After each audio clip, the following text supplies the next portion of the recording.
What if the most impossible wonders changing the world forever aren't hidden in space or buried in myth, but engineered in plain sight and running as part of everyday life?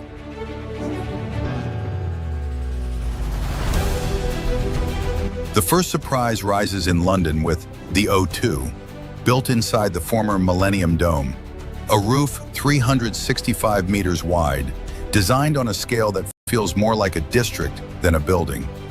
In one enclosed span, it turns empty volume into a working city of events, proof that space itself can be manufactured. The next shock stretches across open air in southern France on the Millau Viaduct, where a highway runs 2,460 meters across the Tarn Valley and climbs to a structural height of 343 meters. Cars moving where you expect only sky, as if distance can be erased with enough precision. Then comes a different kind of disbelief in Scotland at the Falkirk Wheel, the world's first rotating boat lift, raising boats by 24 meters in a single rotation, turning an entire canal connection into a machine that makes water travel upward without drama.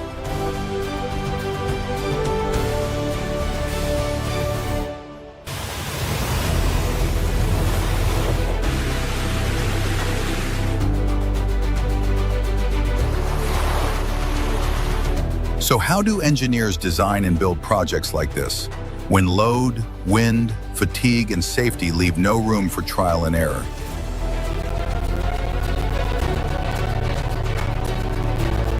And once these once impossible ideas become normal infrastructure, what does that tell us about the next boundary we're about to cross?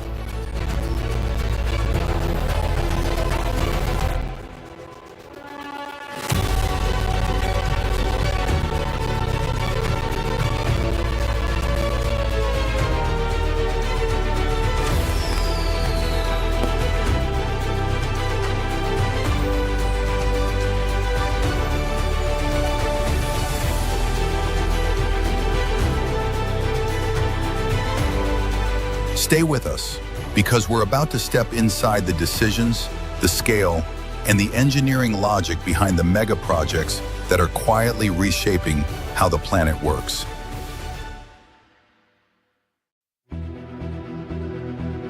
Xiaolongdi Dam. What do engineers do when a river's greatest threat is not just water, but the mud carried inside it? Sediment so persistent it can rebuild the riverbed faster than people can dredge it?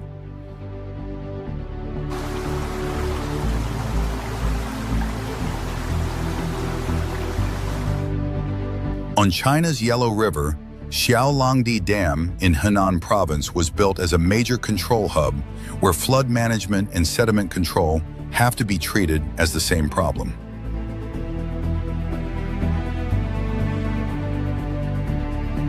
Designed as an embankment, rock-fill structure about 154 meters high, the dam stands where operators can regulate both peak flows and the silt that turns those flows into long-term risk downstream.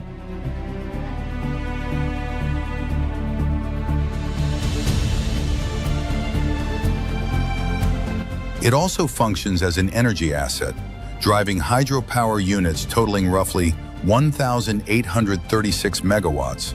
So the project serves the grid while it serves the river.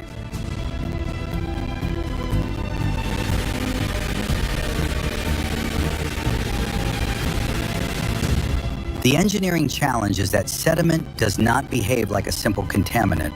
It settles, compacts, and slowly steals channel capacity, pushing water levels higher for the same discharge in the lower river.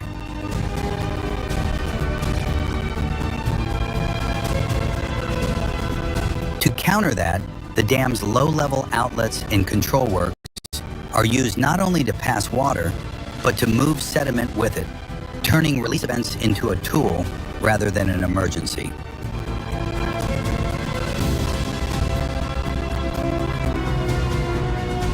Since 2002, operations have included scheduled water sediment regulation releases, that push high flows through low outlets to scour and transport trapped silt downstream.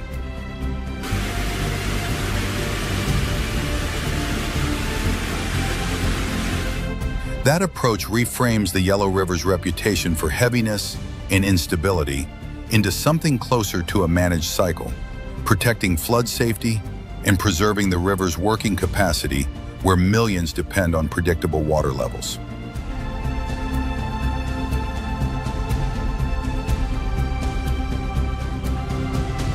Environmental assessments and later reporting also document the trade-offs: large-scale resettlement, altered erosion patterns upstream and downstream, and ecological pressure that has to be actively monitored and mitigated.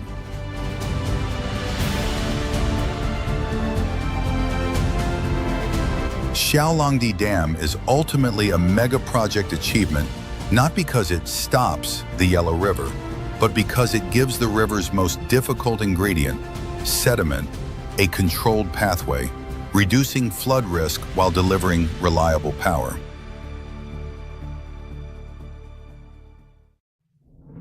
How do engineers lift fully loaded boats between two canal levels without creating a choke point of gates, queues, and wasted energy?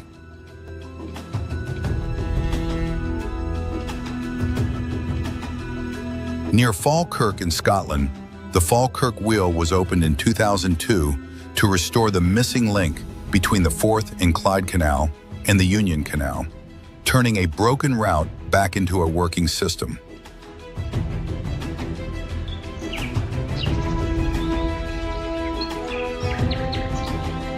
The solution rejects the slow logic of a long staircase of locks and concentrates the height change into one controlled rotation, raising boats by about 24 meters before a short set of locks carries them roughly 11 meters more.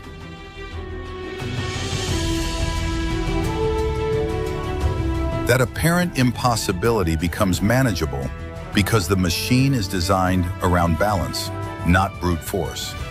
Each caisson always holds the same amount of water, and a boat simply displaces an equal volume.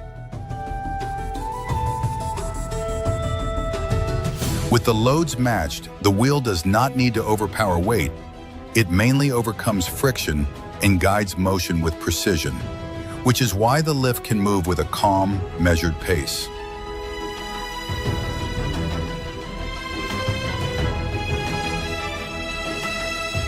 Visually, the effect feels almost unreal.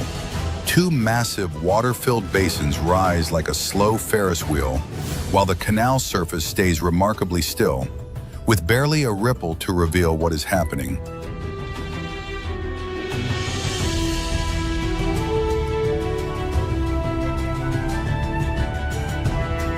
Functionally, a complicated geography problem is reduced into a repeatable cycle that boats can pass through predictably, reconnecting communities and navigation without the drama of constant stopping and starting.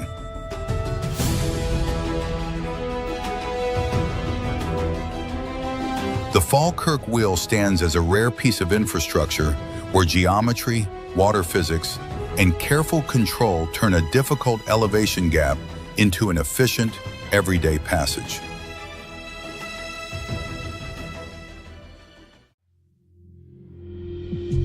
Corinth Canal. What do engineers do when a narrow land bridge forces ships into a punishing detour, and the only real shortcut is to carve a passage straight through bedrock?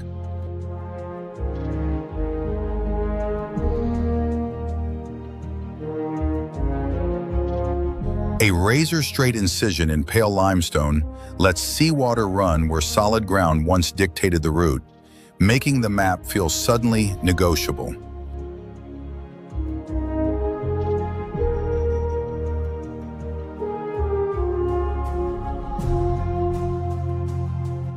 The Corinth Canal cuts across the Isthmus of Corinth, and since opening in 1893, effectively turns the Peloponnese into an island in practical navigation terms.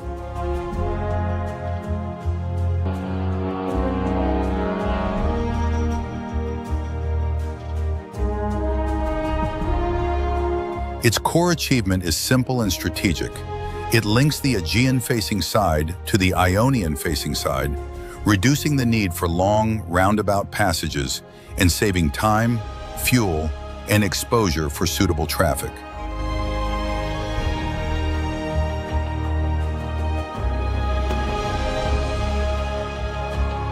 At sea level, the channel runs about 6.3 kilometers, compressing what used to be a geographic obstacle into a single, direct line of water.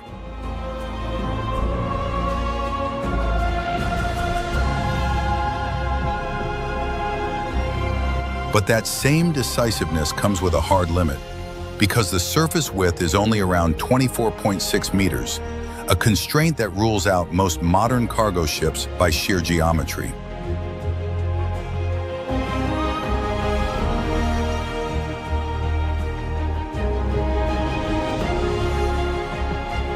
As a result, the canal operates less like a high-volume artery and more like a precision corridor, where smaller ships move slowly and deliberately because the margins for correction are thin.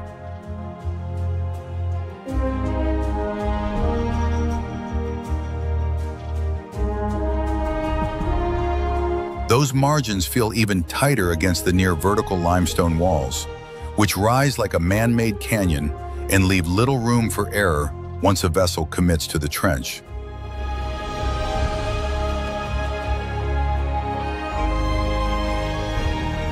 Over time, weathering and rockfall can destabilize the slopes, so the canal is periodically closed for stabilization and regrading, evidence that maintenance here is part of the engineering contract with geology.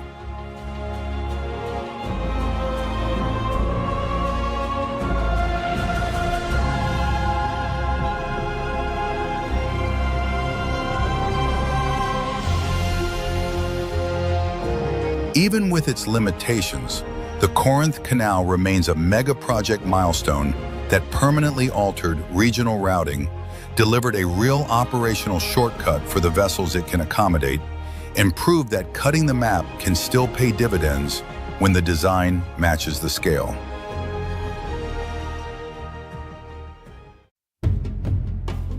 Ponce-Silta Aqueduct.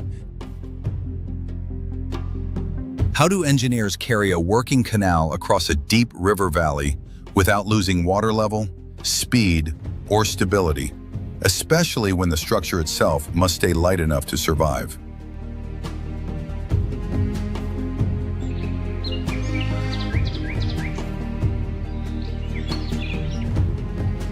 At Ponce-Silta, the answer appears as a narrow ribbon of water riding the edge of a sky-high wall, where boats seem to drift across open air in near silence.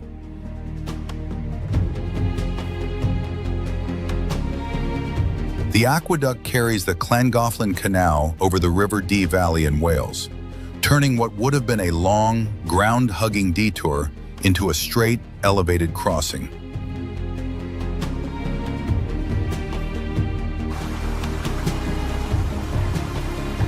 In the Industrial Revolution era, Thomas Telford, working with William Jessup, treated the valley less like an obstacle and more like a design test. Span far, stand high, and do it without piling on unnecessary mass.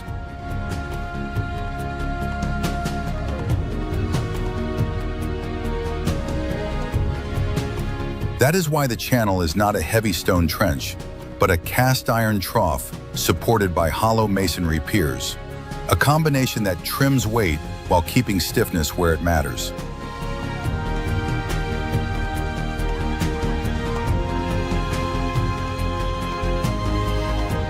The scale makes the logic feel real.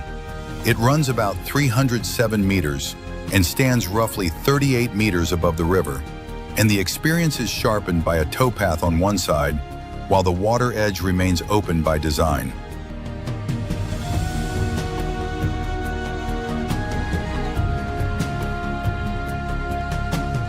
With that single decision, a canal becomes continuous again. Boats and foot traffic move across the valley in one unbroken line, as if the landscape never interrupted the route at all.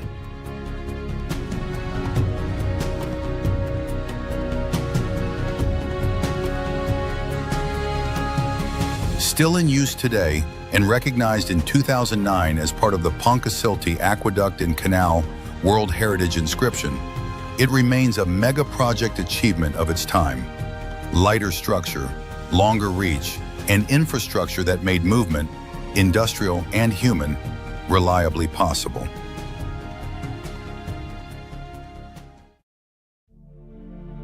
The O2.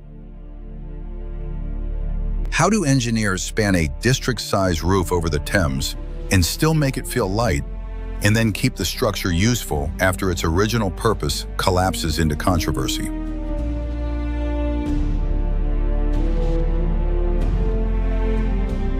A vast white canopy hovers above the river like a permanent festival tent, tensioned into shape and pinned down by bright masts that look almost too delicate for the volume they claim.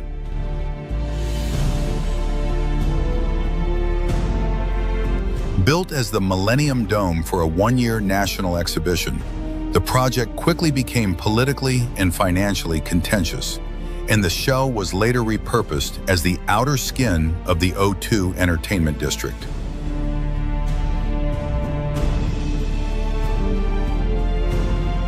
In plan, the structure is about 365 meters in diameter, and its cable and fabric system is engineered so efficiently that official descriptions note the roof weighs less than the air contained inside.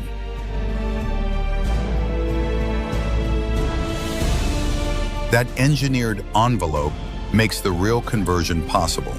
Inside sits a purpose-built arena that can seat about 20,000 people, turning empty volume into a reliable platform for music, sport, and large-scale events.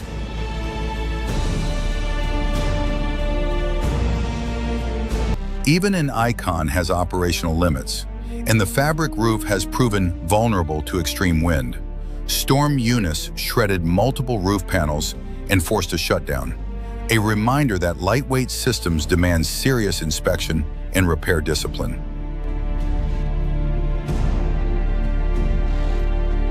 The O2 ultimately stands as a mega project success in adaptive reuse, a high-risk civic experiment transformed into everyday urban infrastructure, where structural efficiency and program density convert manufactured space into steady, repeatable public life.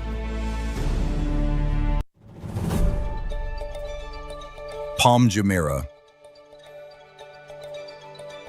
What happens when a city runs out of shoreline and the only way forward is to build new land in open water? Then keep that land stable, breathable, and usable every day.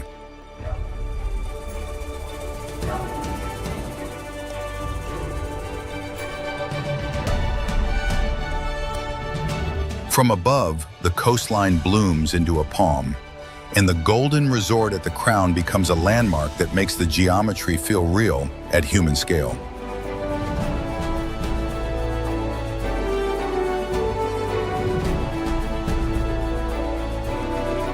Palm Jumeirah is an artificial archipelago engineered to mimic a palm, with 17 fronds laid out like a planned street grid on water.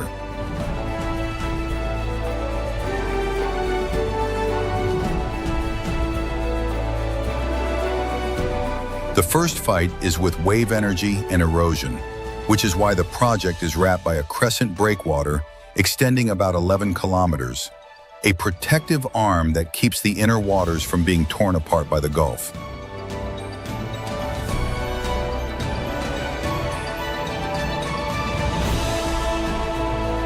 But protection created a second, quieter problem. By slowing natural tidal movement, the crescent initially encouraged stagnation.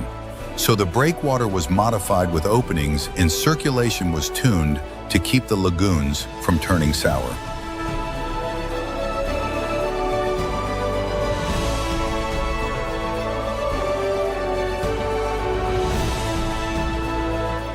Underneath the spectacle, the real mega project is the ground itself.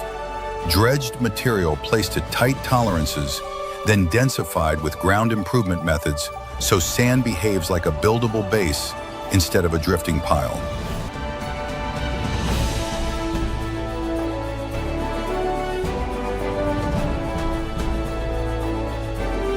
That is why the Palm is iconic from far away, but complicated up close. Narrow channels, armored edges, and constant inspection turn finished land into a system that must be maintained to stay land.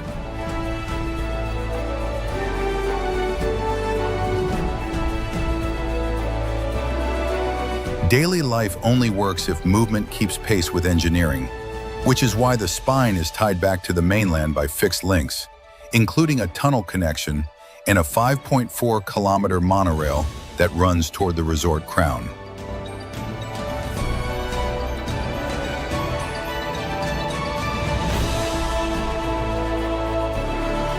The payoff is not just a photograph from the sky, but a new waterfront district that expands usable coastline, concentrates tourism and housing, and shifts services onto land that had to be measured into existence.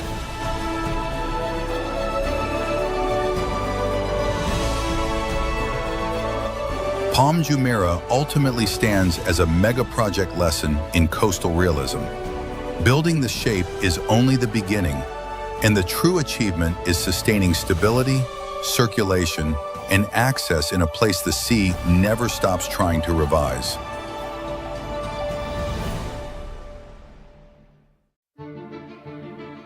City of Arts and Sciences.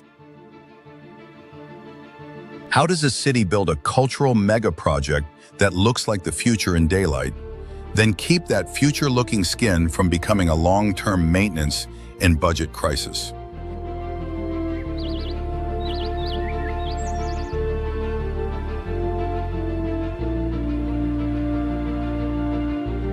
In Valencia, a white, bone-like skyline rises from mirror-still pools, making the complex feel less like buildings and more like anatomy laid out under open sky.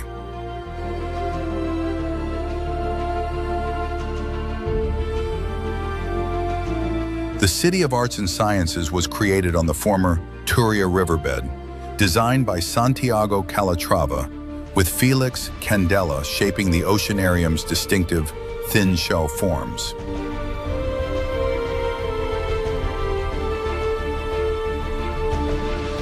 It opened in 1998 and continued expanding through 2009, stacking an opera house, museums, and science spaces into one continuous, walkable district of spectacle and learning.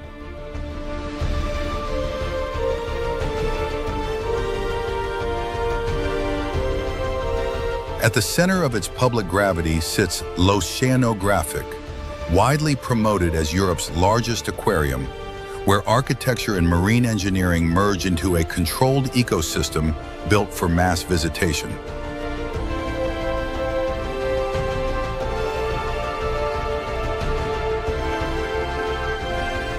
But the same precision that makes the place photogenic also makes it expensive to keep perfect. And official figures commonly cited for total project cost reach roughly 1.2 billion euros.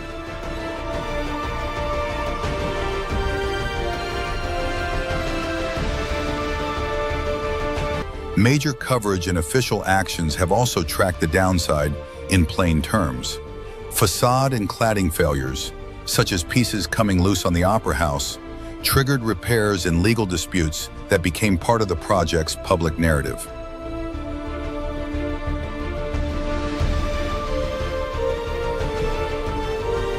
The City of Arts and Sciences stands as a modern mega-project achievement, not only for transforming a reclaimed river corridor into a global cultural anchor, but for proving that iconic design is a life cycle commitment where operations, materials, and accountability matter as much as the first unveiling. Chengdu SKP Park. How do planners build a retail mega project at city scale without letting the building dominate the skyline? So the park becomes the landmark and the commerce all but disappears.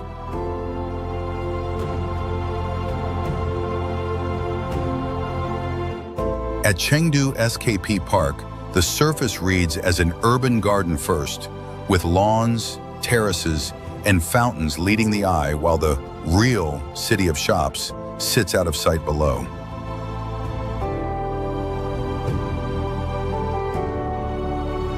That sleight of hand is intentional.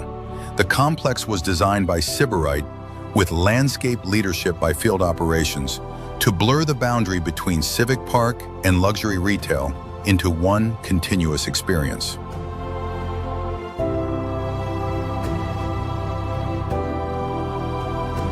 Project descriptions highlight 33 crafted landscape zones overhead, which means most people arrive, wander, and orient themselves by greenery and water instead of storefronts.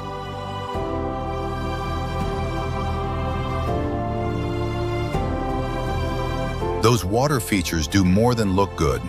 The fountains provide movement, sound, and wayfinding cues that keep the surface feeling alive while subtly guiding visitors toward the points where the ground begins to open.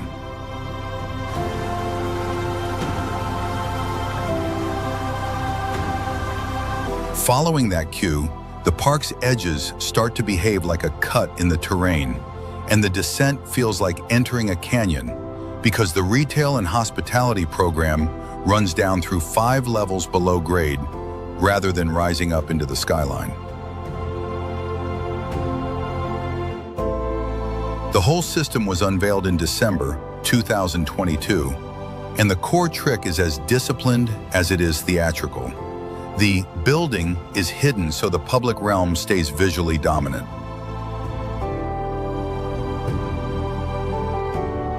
Chengdu SKP Park ultimately stands as a mega project of concealment, an engineering and planning choice that turns a commercial complex into usable parkland while still operating a full retail city underneath. Louvre, Abu Dhabi. How do you build a global museum in a desert climate without enclosing it, and still protect art, people, and experience from heat and glare?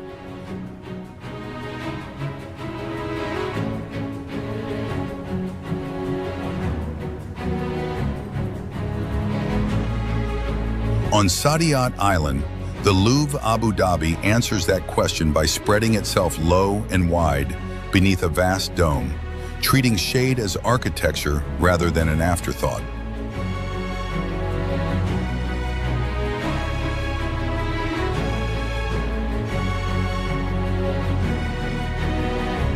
Instead of one monumental building, the museum is organized as a small waterfront city of galleries, courtyards, and passages, allowing movement to feel gradual and human-scaled.